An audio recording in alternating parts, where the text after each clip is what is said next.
brutal dictator. New video out of Libya shows Muammar kacdoonka Gaddafi was carabta captured. uu qarxay sanadii 2011 Faransiisku wuxuu maamulayay hanaankii hormadka kaas oo ku dhamaaday markii xukunka laga tuuray Muammar al-Gaddafi 5 sano kadib waxaa soo ifbaxayay dusha sare 3 askari oo Faransiis ah oo naftooda ku waayay howlgal ay bilaabeen ciidamada gaarka ah ee Liibiya tan iyo waqtigaasi dhammaan indha-indheeyaasha dagaalka sokeeye ee Liibiya waxay ogaadeen in Faransiisku yahay mid ka mid ah wadamada waaweyn ee taageera hogaamiyaha militariga ee Khalifa Haftar iyo ciidamadiisa oo isku magacaabay ciidanka qaranka Liibiya si kastaba ha noqotee Paris waxay ahayd inay bixiso qiimaha siyaasadda arrimaha dibadda ee Liibiya maadaama oo ay taageeraysay ciidamada qaranka Liibiya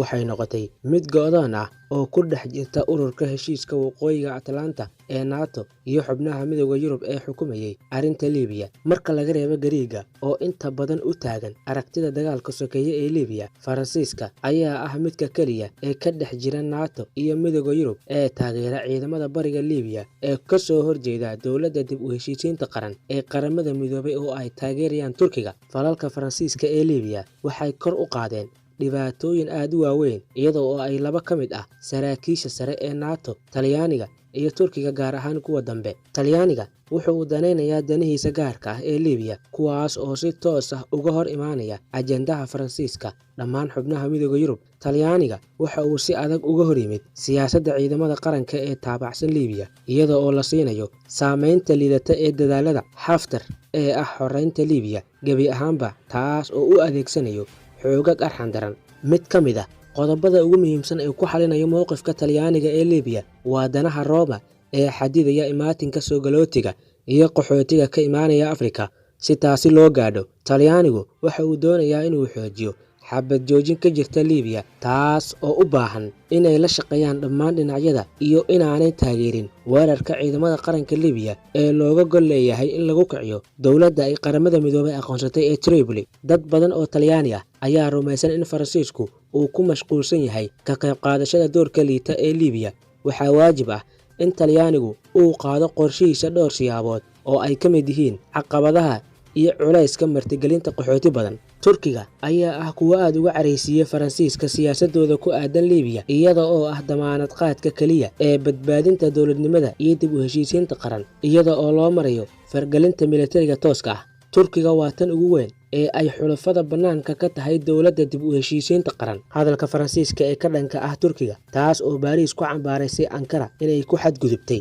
cunaqabateynta hubka ee golaha ammaanka ee qaramada midoobay ay saartay Liibiya waxay dhaawacday xiriirka laba geesoodka ahaa hore ugu soo dhacday gacan qaadkii Faransiiska iyo tababarkii cutubyada difaaca dadka Kurdiyiinta oo ah gacanta Syria ee ururka argagixisada PKK horaantii bishan ayaa Faransiisku isaga baxay howlgalka ciidamada badda ee NATO celcelis ahaan sida uu sheegayo Jonathan go'aankan waxa uu ka dhashay cadaawada Faransiiska ee ku wajahan Turkiga taas oo keentay inay si hufan u carqaladeeyaan danaha juqraafiyeed ee gobolka marka loo eego aragtida Turkiga dadaalka Faransiiska ee ah inuu isku dayo inuu ka hor yimaado Turkiga isaga oo kor u qaadaya arinta cunaqabateynta hubka ee Liibiya iyada oo laga aamusayo hubka Imaaraadka Carabta ee maleeshiyaadka Haftar ee Liibiya ayaa muujinaysa sida aan wanaagsaneyn ee Paris u marayso khilaafka Liibiya iyo in dambi ay tahay in la ogolaado Imaaraadku wuxuu ahaa mid himlo leh oo muran badan dhaliya kana soo shaqeeyay dagaalka sokeeye ee Liibiya way adag tahay in la boonbooniyo heerka saameynta Imaaraadku ku leeyahay ajendaha Faransiiska ee Liibiya tan ugu muhiimsan ee Abu Dhabi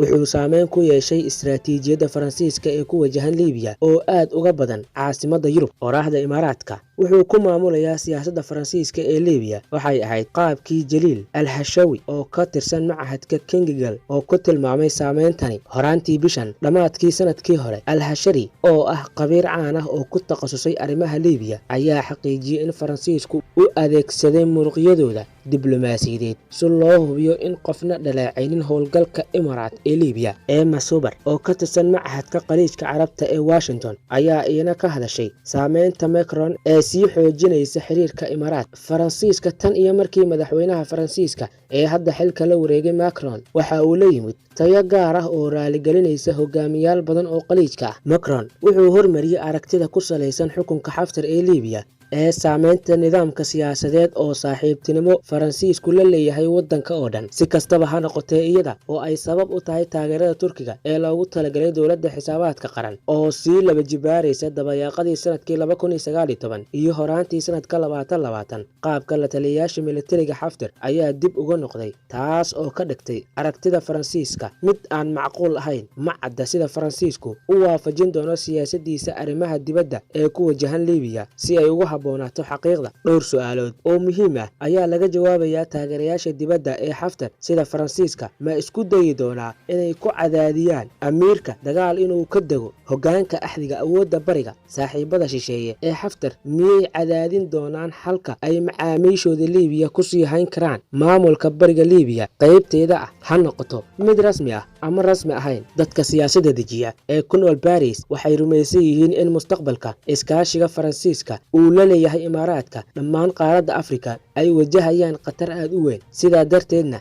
ay noqon doonto tartan guul ah oo Faransiisku u ogolaan doona UAE-du hogaamisa Liibiya. Ugu dambeyn, hoggaanka Faransiiska wuxuu u arkaa Imaaraadka inuu yahay kan ku habboon Sunni Muslim ah oo gacan ka geysan karta Paris gaarista himilooyinkeeda siyaasadeed ee dibadda ee guud ahaan Afrika. Tan waxaa sabab u ah sababaha fikirka Faransiiska ee dhaqdhaqaaqa dhaqaalaha ee Imaaraadka iyo qodobo badan oo la isku fahmo oo ku saabsan arrimaha argagixisanimo iyo xagjirnimada gudaha gobolka Sahel. Mustaqbalka Paris waxay u agtahay inay sii wado maalgashiga xiriirka dhow ee ay la leedahay Abu Dhabi, iyada oo isla mar ahaantaana ay ku sii jeedo himilooyinkeeda gudaha Liibiya iyo qaybaha kale ee Afrika. Waxaa jira shaki ah in dowladda Macron ay qaadan doonto go'aan kasta oo ku saabsan iska hor imaad ka dhaca waddanka waqooyiga Afrika ee aan la jaan qaadi karin jihada hoggaanka Imaaraadka. Inkasta oo madaxweynaha Mareykanka Donald Trump uu sii waday xiriir aad u dhow dhaxal sugaha boqortooyada Mohammed bin Zayed, rajada madaxweyne ku-xigeenkii hore ee Joe Biden ee galay xafiiska Oval bishii Janaayo waxay kicinaysaa su'aalo ah in siyaasadda arrimaha dibadda ee Mareykanka ay saaxiibtinimo la yeelan karto Imaaraadka sanadka xiga. Hadday taasi dhacdana, waxay kaliya kordhinaysaa qiimaha uu Abu Dhabi ku xiriiriyo